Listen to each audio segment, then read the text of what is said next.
जैसे ही द्वारपालों ने उस फटे पुराने कपड़े पहने हुए सुदामा से ऐसे सवाल किए हैं तो बोले हैं, सुनो कि अरे द्वारपालो जय हो। और कन्हैया से कह दो। सुन रहे हो?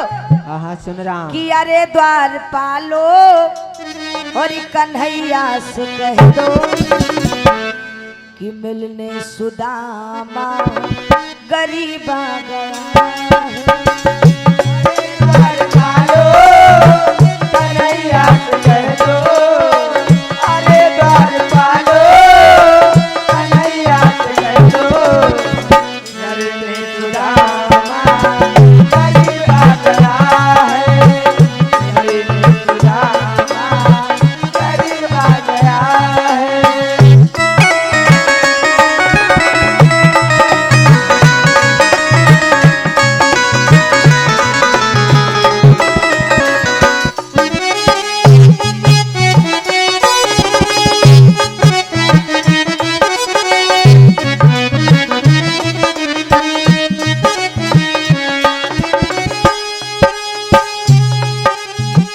अरे द्वारपालो कन्हैया से कह दो मिलने सुदामा गरीबा गया है।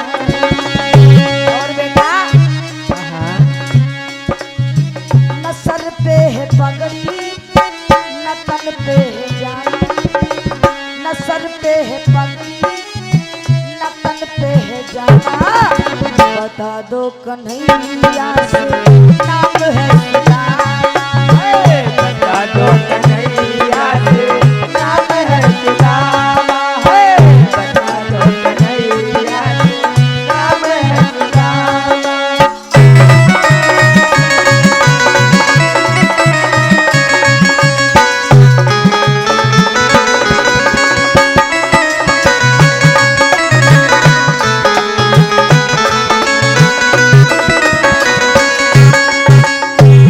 जैसे द्वारपालों ने जा करके भगवान से बताया है, आहा सुनते ही दौड़े चले आए मोहन, लगाया गले से सुदामा को मोहन हो। लगाया गले से सुदामा को मोहन हो, लगाया गले से सुदामा को मोहन। लेकिन हुआ रुक्मणी को, जय हो। हुआ रुक्मणी को बहुत ही अचंभा, ये मेहमान कैसा अजीबा गया है। ये मेहमान कैसा अजीबा गया है, मेहमान कैसा अजीबा गया है।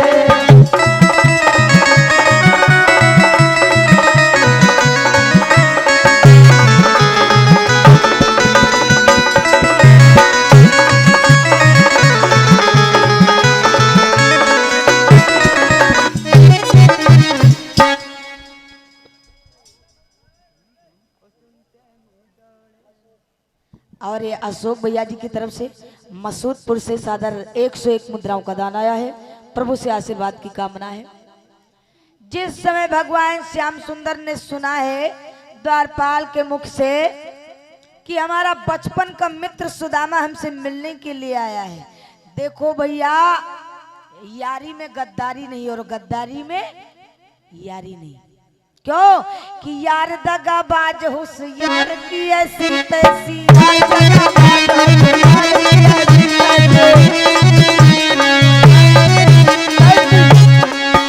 या किशोर।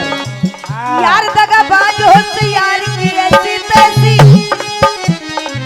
प्यार में जो धोखा दे उस यार की ऐसी तैसी। प्यार में धोखा दो यार की ऐसी तैसी।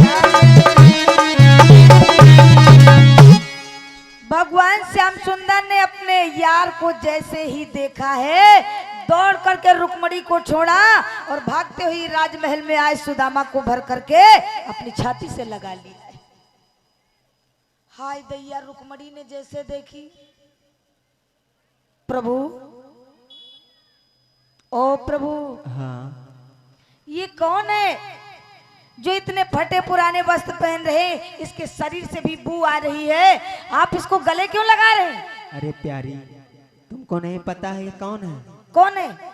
अरे प्यारी, ये मेरे बचपन के मित्र सुदामा है, सुदामा। बचपन के मित्र सुदामा? हाँ, हम और सुदामा साथ ही पढ़ते थे, साथ ही खेलते थे। अच्छा, हाँ, पर हमें नहीं पता है। भगवान श्याम सुंदर सुदामा को लेकर के गए, अपने राज सिंहासन पर बिठाए, और सुदामा की इतनी गरीबी अवस्था को देख करके भगवान इतना रोए कि सुदामा के पैर उन आंसुओं से धोए। देखो, हम आप गलतियां कहीं ना कहीं पे कर जाते हैं, जो बाद में हम आपको अफसोस होता है। सुदामा भी सोच रहे हैं, शायद मैंने अपने मित्र के साथ में ऐसा ना किया होता तो शायद ये मुझे परिणाम नहीं मिलता। लेकिन होनी बहुत विचित्र होती है। समय का इंतजार हम आप खुद करें, समय कभी किसी का इंतजार नहीं करता है। भगवान श्याम सुंदर ने आंसुओं से जब सुदामा के पैर धो दिए, फिर पूछे, मेरे सखा, हाँ, ओ सखा, बोलो। क्या मेरे लिए कुछ लेके नहीं आए हो खाने वाला? अरे मित्र, मेरी भाभी ने कुछ दिया नहीं है क्या? कुछ भी नहीं लाया। अब सुदामा जो 3 मुट्ठी चावल की किनकी लिए थे, इतना बड़ा राज्य सिंहासन देख करके सुदामा घबराई गई, और 3 मुट्ठी चावल की किनकी चुपचाप अपने पीछे पोटली में छुपा लिया। और भगवान देख रहे हैं कि सुदामा छिपाए रहे। भाभी ने हमारी तो दिया है भेंट, लेकिन सुदामा छिपाए रहे। काहे के लिए? मारे शर्मन के मारे। भगवान ने आवाज लगाई, सुदामा, हाँ, हमारी भाभी ने जरूर तुमको कुछ दिया होगा, अरे, क्योंकि वो कभी खाली हाथ तुमको नहीं भेजती। नहीं भैया, कुछ नहीं लाए। सुदामा, हाँ, हमें लगता है कि तू झूठ बोल रहा है। झूठ नहीं बोल रहा हूँ। भगवान श्याम सुंदर ने सुदामा से प्रार्थना की, मेरी भाभी जी ने जो कुछ भी दिया हो सो दो हमको। अब सुदामा डरते डरते मारे संकोच के मारे पोटली निकाली और भगवान को दी है, लो प्रभु। क्योंकि हम तो इतना गरीब, इतना कंगाल इंसान है कि कुछ भी घर में खाने के लिए नहीं, और तुम्हारी भाभी ने सो दिया है, सो खोल करके देख लो। और जैसे भगवान ने उस पोटली को खोला है तो देखा है कि उसमें 3 मुट्ठी चावल की किनकी है। और जब 3 मुट्ठी चावल की किनकी देखा है तो भगवान बहुत प्रसन्न हुए।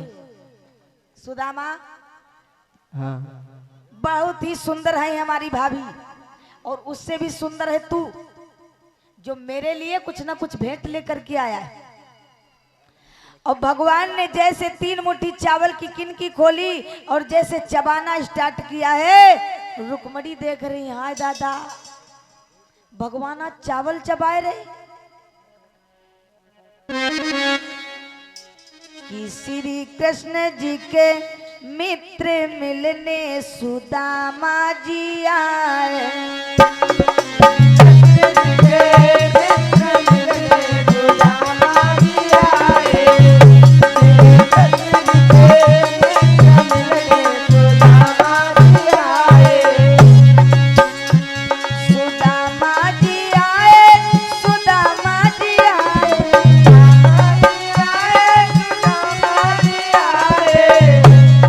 श्री कृष्ण जी के मित्र मिलने सुदामा जी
भय सब उल